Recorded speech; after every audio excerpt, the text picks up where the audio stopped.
Ons is hier by die Ile de France Nasionale Kampioenskap vir 2025 by die Bloemskou. Hier agter my staan die kategoriewenners van die junior ramme, nie senior nie, dit kom nou. So kom ons gaan hoor 'n bietjie wat het hulle te sê.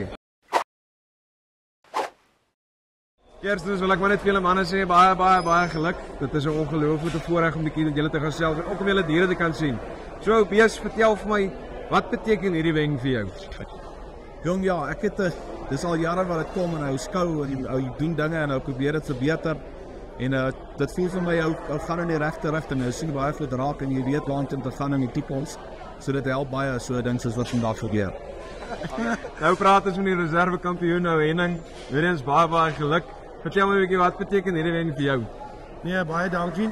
Ja, nee, hierdie was ook vir my 'n verrassing. Ek moet vir Bees dankie sê.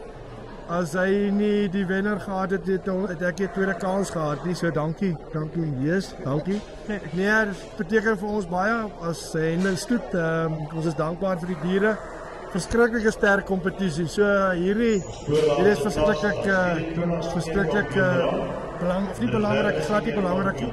Maar dis vir my baie lekker. As my manne weer eens baie geluk. Julle lyk pragtig in julle Ile de France pakkies. Sterkte vir die laaste stukkie van die kompetisie en alles wat mooi is. Dankie. As my manne, soos julle gehoor het, dit beteken werklik baie om hier op die trofee te kan kom. En soos julle gehoor het by die boere, dit beteken soveel meer om hier te kan wees en te kan deelneem en deel te kan vorm van hierdie ongelooflike familie. Dit is Farms Vleis oor en uit.